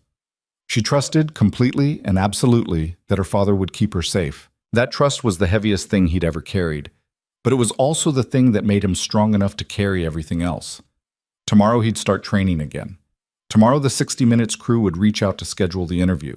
Tomorrow there would be more offers, more attention, more people wanting pieces of him. But tonight, standing in his daughter's doorway in a small apartment in Queens, Adrian Cross was exactly who he needed to be. A father who'd chosen her over everything, a man who'd refused to back down, a person who understood that real strength wasn't about winning fights. It was about knowing which battles mattered. And this battle, the one for his daughter's future and his own dignity, was one he intended to win. Not with violence, not with anger, but with the same quiet determination that had stopped Vanessa's slap midair and changed everything that came after. He was ready. The alarm went off at 5:30 a.m., and for the first time in weeks, Adrian woke up feeling something close to purpose. He dressed quietly, careful not to wake Lily, and left a note on the kitchen table. "Gone to work. Mrs. Chen will make you breakfast. Love you, baby. Dad." The subway at 6 in the morning was a different world. Cleaners heading home from night shifts, bakers starting their day, the city's invisible workforce moving through pre-dawn darkness. Adrian found a seat and watched the tunnel lights blur past, thinking about the last time he'd headed to train. 5 years ago. A different person. A different life. The gym was dark when he arrived, but Frank was already inside, wrapping his hands at the front desk. "Punctual. Good sign." Frank nodded toward the locker room. "Get changed. We'll start with basics. Footwork, breathing, form. Nothing fancy." Adrian changed into the training clothes he'd bought yesterday. First new athletic gear in years. The fabric felt stiff and foreign. He caught his reflection in the locker room mirror and barely recognized himself. Older, tired, but still standing. When he emerged, Frank had the ring lights on, casting harsh shadows across the canvas. "Up you go." Adrian climbed through the ropes, and the feeling that hit him was visceral, muscle memory and emotion tangled together. How many hours had he spent in rings like this? How many rounds? How many fights? How many moments of absolute clarity when nothing existed except movement and breath? "Footwork first," Frank said, stepping in beside him. "Show me your stance." Adrian settled into position automatically. Left foot forward, weight balanced, hands up. "Good. Now move. Circle left." He did, and it felt wrong at first, rusty, uncertain. But Frank kept calling corrections, kept pushing him through the basics, and gradually Adrian's body remembered what his mind had tried to forget. They worked for 90 minutes. No sparring, no bags, just endless repetition of fundamental movements. By the time Frank called a break, Adrian's legs were shaking and his shirt was soaked through. "You've still got the foundation," Frank said, handing him water. "Going to take time to rebuild the conditioning, but the technique's there." Feels like starting over." "It is starting over. Different purpose this time." Frank leaned against the ropes. "You fought for yourself back then. Now you'll be teaching people to fight for themselves. Whole different mindset." "What if I can't do it? What if I've been away too long?" "Then you'll learn alongside them. Nothing wrong with that." Frank's expression was kind. "Adrian, you're not here to be perfect. You're here to be present. Big difference." The gym's front door opened, and a teenager walked in, maybe 15, skinny, with a black eye that was at least 3 days old. "That's Marcus," Frank said quietly. "Lives 2 blocks over. Gets jumped on his way home from school about once a month. Been coming here for 6 weeks, learning to defend himself." Adrian watched the kid drop his backpack and head for the heavy bags, moving with the careful stiffness of someone who hurt everywhere. "Does it work? The training?" "Last week, 3 guys tried to corner him. He didn't fight back, just controlled the distance, stayed calm, got away clean." Frank smiled. "That's a win. That's what we teach here." Over the next hour, more students arrived. A middle-aged woman who'd been mugged on the subway, a college student who wanted to feel safer walking at night, 2 kids who looked like brothers, maybe 8 and 10, brought in by their tired-looking mother. Frank introduced Adrian to each of them, kept it simple. "This is Adrian. He'll be helping me teach from now on." Nobody recognized him, or if they did, they had the grace not to mention it. Adrian spent the morning observing, watching Frank work with students of wildly different skill levels, noting how he adjusted his teaching for each person. The woman who'd been mugged needed confidence more than technique. The college student needed to unlearn the aggressive postures she'd picked up from action movies. The brothers just needed somewhere to burn energy and feel strong. By noon, when the last student left, Adrian was exhausted in a way he hadn't felt in years. Good exhaustion. Earned. "What'd you think?" Frank asked, locking the door. "I think I have a lot to learn." Perfect attitude. Come back tomorrow, same time. We'll start working you into the rotation. Frank paused. Oh, and Adrian, the media found out you're working here. I've already told them we don't allow cameras or interviews on the premises. This gym is a safe space for students. That okay with you? More than okay. Thank you.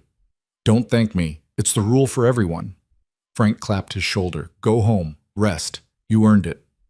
Adrian took the subway back to Queens, feeling muscles he'd forgotten existed. His phone showed missed calls from Sarah, 2 different news producers, and someone claiming to be a literary agent. He ignored all of them and called Mrs. Chen instead. How's Lily?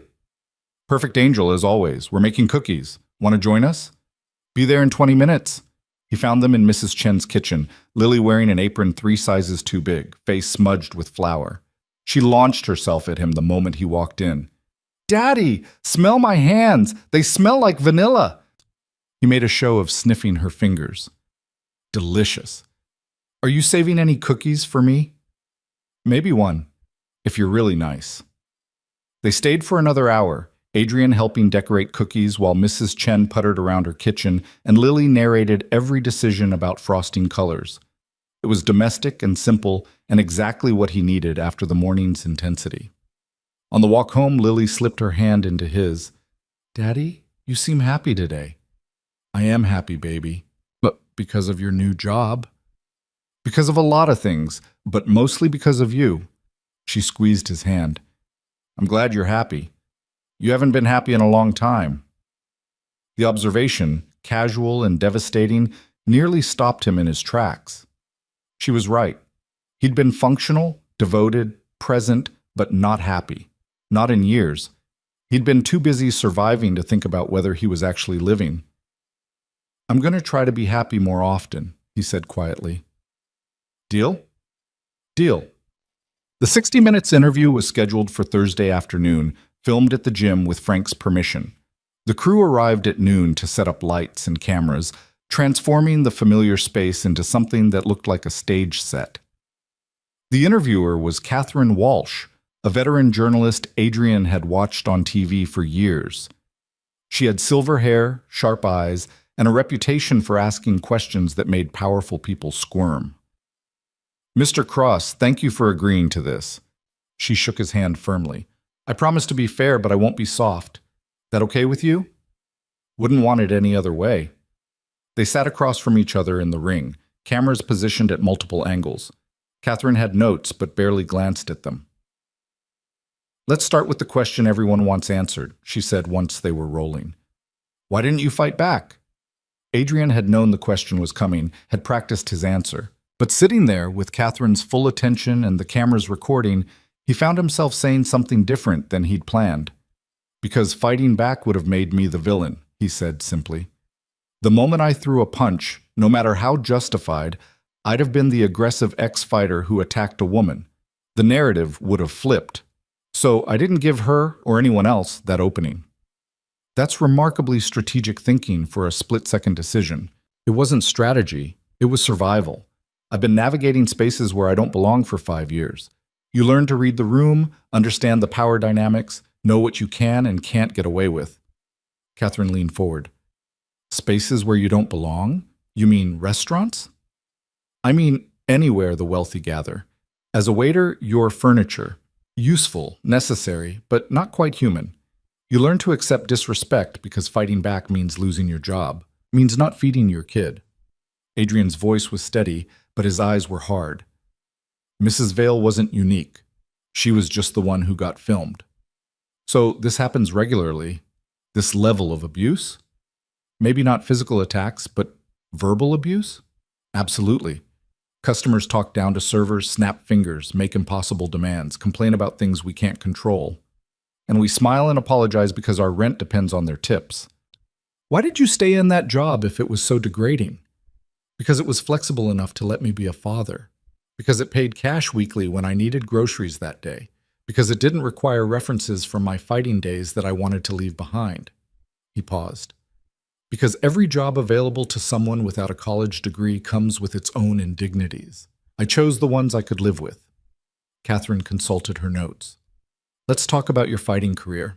You walked away at your peak, Regional champion, undefeated in 2 years, sponsors lining up. Why? My daughter was born. I had a choice. Be the best fighter I could be, or be the father she deserved. I couldn't do both.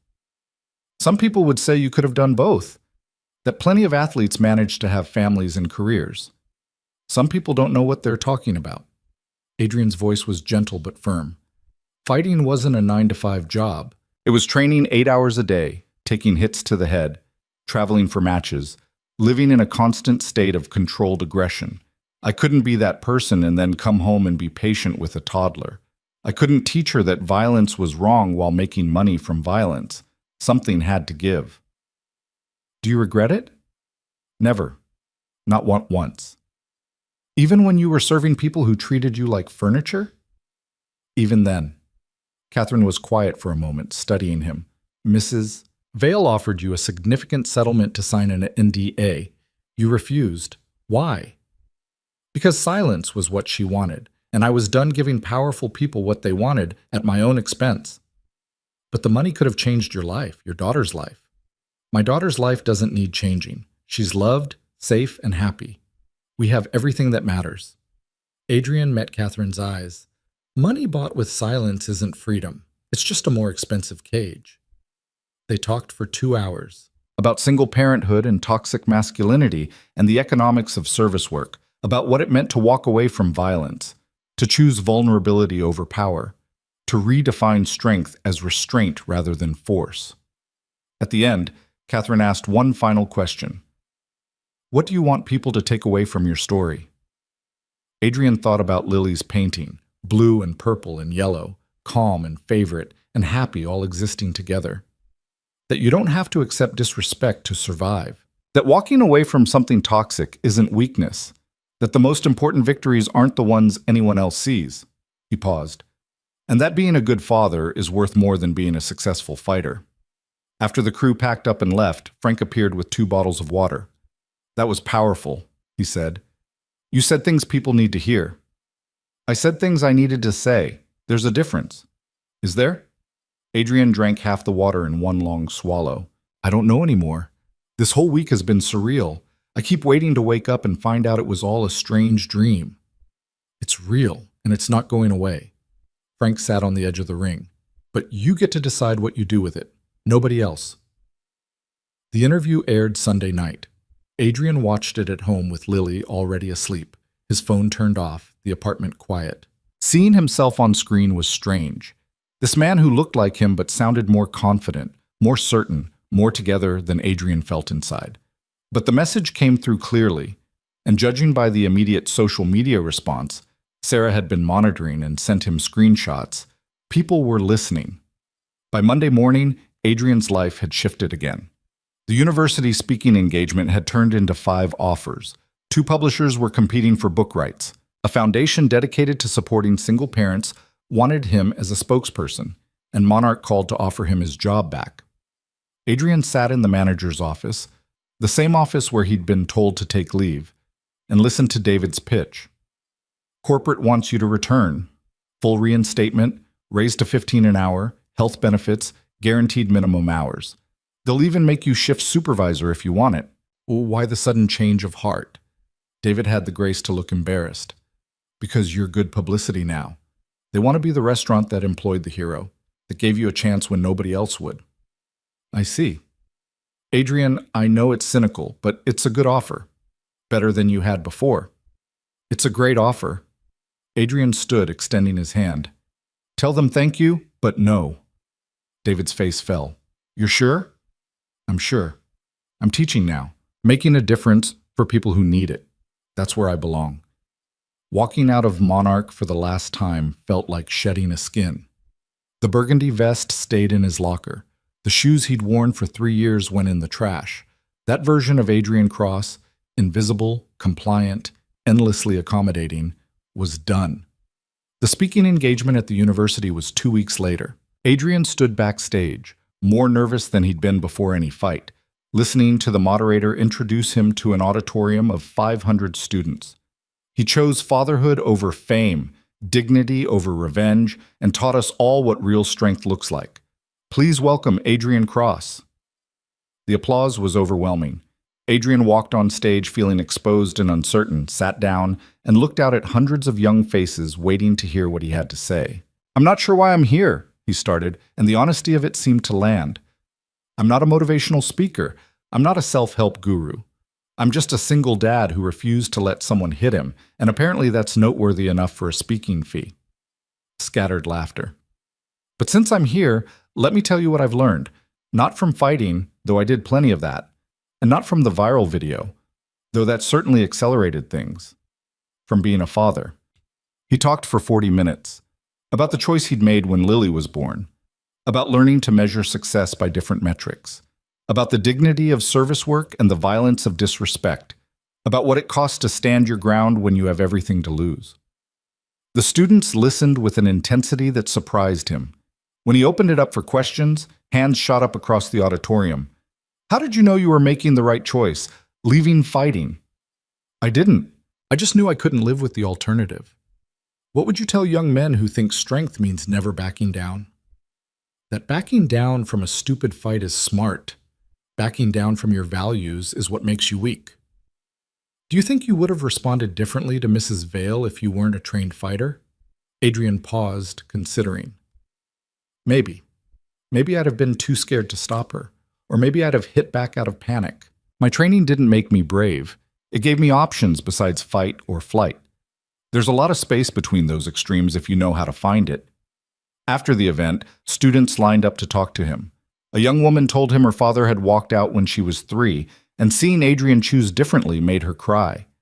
A guy Adrian's age said he'd just become a father and was terrified of screwing it up. A philosophy major wanted to discuss the ethics of restraint versus the responsibility to resist. Adrian listened to all of them, answered honestly, and felt something settle in his chest. This mattered. These conversations, these connections, this chance to turn his mistakes and choices and blind luck into something useful for someone else. This was what the platform was for. 3 months later, Adrian's life had found a new rhythm. He taught morning classes at Frank's gym, worked with individual students in the afternoon, and was always home by 6 for dinner with Lily. The speaking engagements were monthly now, carefully scheduled around his daughter's needs.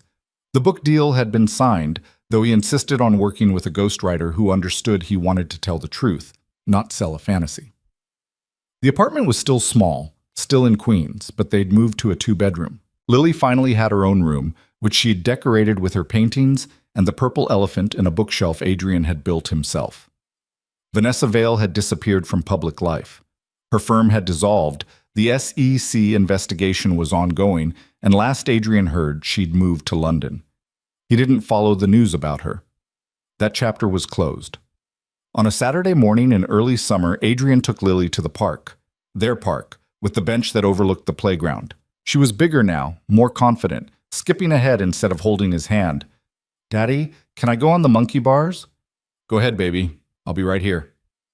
He sat on the bench and watched her climb, fearless and focused. His phone buzzed with a text from Sarah about another speaking opportunity, but he ignored it. This time, this perfect, ordinary Saturday morning, was more important. A woman sat down on the other end of the bench.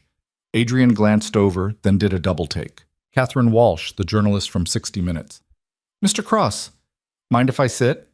It's a public bench." "Fair point." She was quiet for a moment, watching Lily swing across the bars. "That your daughter?" "It is." "She looks happy." "She is." Catherine pulled out a notepad, and Adrian tensed. "This isn't an interview," she said quickly. "I'm off the clock. I just wanted to tell you something." "What's that?" "Our episode about you was the highest-rated segment of the season. We got more response mail than anything we've run in 5 years. Know what most of it said?" Adrian shook his head. "Thank you." Catherine's voice was soft. "People thanking us for telling your story. Single parents who felt seen. Service workers who felt validated. Kids who watched their fathers choose them over careers and finally understood what that meant. I didn't do anything special.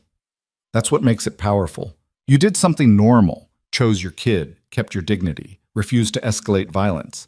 The fact that it seems special says more about our society than about you." She stood, putting the notepad away.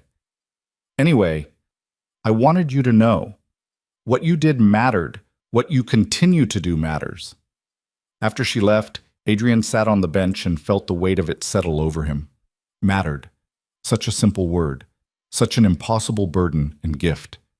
"Daddy, watch this." He looked up to see Lily hanging upside down from the bars, grinning wildly.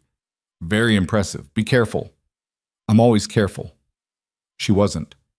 She was 7 and fearless, and absolutely certain her father would catch her if she fell. That faith, that complete unreasonable trust, was the thing he'd protected when he caught Vanessa's wrist. The thing he'd chosen when he walked away from fighting. The thing that made every sacrifice worthwhile. Adrian's phone rang. Frank, calling about next week's schedule. He answered it and made plans, still watching Lily play, still present in this moment, even as he planned the next. This was his life now. Teaching and learning, speaking and listening, being visible in ways he'd never wanted but had learned to navigate. The viral video had taken away his anonymity, but it had given him something unexpected in return. The freedom to stop hiding. He wasn't the invisible waiter anymore. Wasn't the vanished fighter. Wasn't the struggling single father trying to survive unnoticed. He was Adrian Cross. Teacher, speaker, father. Someone who'd learned that true strength wasn't about winning fights. It was about knowing when to walk away, when to stand firm, and when to let the world see who you really were. Lily ran over, breathless and sweaty, throwing herself into his arms. "I'm hungry. Can we get ice cream?" "It's not even noon yet." "But I did really good on the monkey bars." Adrian laughed, standing up with her still in his arms. "Okay, but just this once." "You always say just this once, and then we do it again next week." "Well, maybe I like getting you ice cream. Maybe you're the best daddy in the whole world." They walked toward the ice cream truck together, Lily chattering about flavors while Adrian listened and agreed and felt grateful for every ordinary moment of this extraordinary life they'd built together. The viral video had changed everything and nothing. His circumstances were different. Better job, more money, actual opportunities. But the core remained the same. He was still the man who'd chosen his daughter over everything else.